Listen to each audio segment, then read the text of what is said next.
कहने पर एक ही यहाँ पर विद्यालय है जहाँ हमारे बच्चे पढ़ते हैं। और बोर्ड ले सकते हैं हमसे, तो हमारे मांगने का अधिकार भी तो है। रामनगर के वन ग्राम पटरानी से बड़ी खबर आ रही है, जहां ग्रामीणों ने हाई स्कूल को दूसरे क्षेत्र में स्थानांतरित किए जाने के विरोध में सरकार के खिलाफ प्रदर्शन किया है। जी आपको बता दें, मंगलवार को पटरानी गांव में सैकड़ों ग्रामीणों ने सरकार के खिलाफ जोरदार नारेबाजी और सांकेतिक धरना दिया है। जहां ग्रामीणों का आरोप है कि सरकार सिर्फ उन्हें वोट बैंक समझती है और उनका हाई स्कूल करीब 6 किलोमीटर दूर मालदन चौड़ के इंटर कॉलेज में मर्ज करने का आदेश दिया गया है। ग्रामीणों का कहना है कि गांव चारों ओर से जंगल से घिरा है, जहां वन्य जीवों का लगातार खतरा बना रहता है। सरकार की ओर से बच्चों को लाने ले जाने के लिए बसों की बात भी की गई है, लेकिन ग्रामीणों का कहना है कि गांव में अब तक ना 108 एम्बुलेंस पहुंची है, ना गैस वाहन की सुविधा है। बरसात के समय रास्ते बंद हो जाते हैं, ऐसे में बच्चे स्कूल कैसे जाएंगे। Bureau report Ragilal news. तो सर, पटरानी जो हमारा ये वन ग्राम है, यहाँ पर एक आपका उच्चतर माध्यमिक विद्यालय चल रहा है और जिसमें अच्छे खासे बच्चों की स्ट्रेंथ है।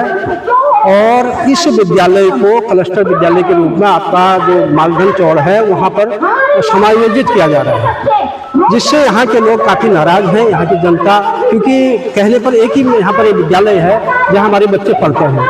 तो अगर यदि मालधन चला जाएगा तो यहाँ के बच्चे कहाँ जाएंगे, बहुत बड़ा सोचनीय प्रश्न हमारे सामने है। क्योंकि अब सरकार कहती है कि यहाँ के लिए हम बसें लगाएंगे, गाड़ियों से बच्चे हमारे आएंगे, लेकिन यहाँ इस क्षेत्र में जो 108 की गाड़ी है वो तक नहीं आती है, और ना ही यहाँ गैस की गाड़ी जो आवश्यक सेवा में आते हैं वो जब वो गाड़ियाँ नहीं आ रही है, क्या कल को ये गाड़ियाँ यहाँ पर आ सकती है, एक प्रश्न चिन्ह खड़ा होता है हमारे सामने। और फिर दूसरा ये है कि यहाँ सारा ये जो जंगली क्षेत्र है, पूरा जंगल का क्षेत्र हमारा, जो बीच का पैदल कच्चा मार्ग है, उसमें हाथी, शेर, बाघों का विचरण दिन में होते रहता है। कई घटनाएं यहाँ पर हो चुकी हैं, बाघों ने कई हमारी माताओं को यहाँ पर मार दिया है, कई पुरुष हमारे हाथियों ने उनको यहाँ पर मार दिया है, कई घटनाएं यहाँ पर हो चुकी हैं। उसके बावजूद भी अगर विद्यालय हमारा कल वहाँ शिफ्ट हो जाएगा या मर्ज हो जाएगा तो हमारे सामने में बहुत बड़ा ये एक बहुत ही संवेदनशील मुद्दा है हमारा।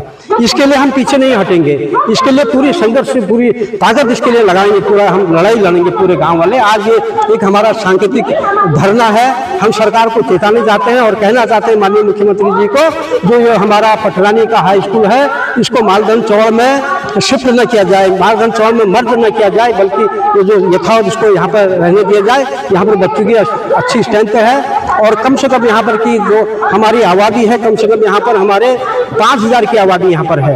5000 में मात्र एक हाई स्कूल हमारा है। इसमें कुमुगडार के इधर का जो पोर्शन है आपका, कुमुगडार खत्ता हो गया, आपका कारगिल पटरानी हो गया, पटरानी हो गया, ये पूरी कुमुड़िया खत्ता, कई इसमें गाँव हैं जहाँ के बच्चे यहाँ पर आते हैं, शिक्षा ग्रहण करते हैं। तो इसलिए हमारा यही सरकार का कहना होगा कि इस विद्यालय को मर्ज न किया जाए। यदि ऐसा होता है तो उसके लिए हम अनिश्चितकालीन धरना देने के लिए मजबूर होंगे। जहाँ तक भी हमें जाने की आवश्यकता पड़ेगी हम उसके लिए हमेशा तैयार रहेंगे। हमारा विद्यालय यहाँ से हटना नहीं चाहिए। यही मुद्दे को लेकर के आज सारी माताएं गांव की हमारी यहाँ बैठी है, हमारे पुरुष, हमारे नौजवान साथी सभी आज ये सांकेतिक धरने में यहाँ पर बैठे हैं। आगे भी हम इसी तरीके से इसके लिए हम पीछे नहीं हटेंगे। धरना प्रदर्शन जो भी हमको करना होगा उसके लिए हम तैयार रहेंगे। ये घबला ये तो ये सोचे कि आज हमारी नींद खुली है, आज तक हमारी जनता सोई हुई थी, लेकिन इनको जगाने पे भी जग नहीं रही थी। ये जगाने का काम हमारे बड़े भाई एस लाल जी ने किया है। और साथ ही हमारे कोई पार्टी से कोई लड़ाई झगड़ा या कुछ नहीं है, कोई विरोध भी नहीं है। हमारे तो मांगे हैं, अगर हमें वोट ले सकते हैं हमसे, तो हमारे मांगने का अधिकार भी तो है। हम लोग ये चाहते हैं कि जिस तरह से आज तक यथाचित चल रहा था हमारे यहाँ पर उच्चतर माध्यमिक विद्यालय हाई स्कूल, उसी तरह से सुचारू रूप से चलाए। और अगर ये चलाए थे और जैसे कहते हैं कि हम गाड़ियाँ चलाएंगे या बसें चलाएंगे, मैं उन लोगों से पूछना चाहता हूँ, अगर वो बसें यहाँ चलाना चाह रहे हैं तो 108 गाड़ियाँ आप तक क्यों नहीं चली? कच्ची सड़क की वजह से आप लोग कहते थे कि यहाँ पर रोड नहीं है, 108 नहीं आ सकती है। जो प्रसव महिलाएं मौत के मुंह में बैठी रहती हैं उनके लिए सुविधा नहीं दे पाएंगे, और आज कहते हैं कि हम गाड़ियाँ देंगे।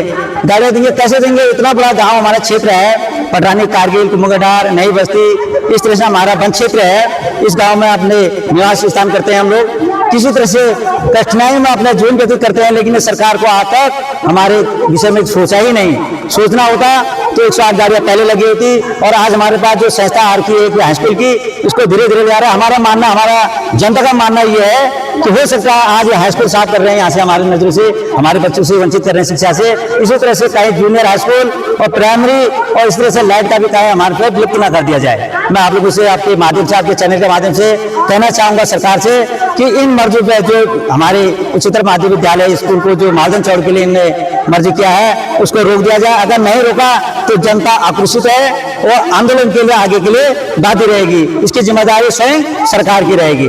धन्यवाद।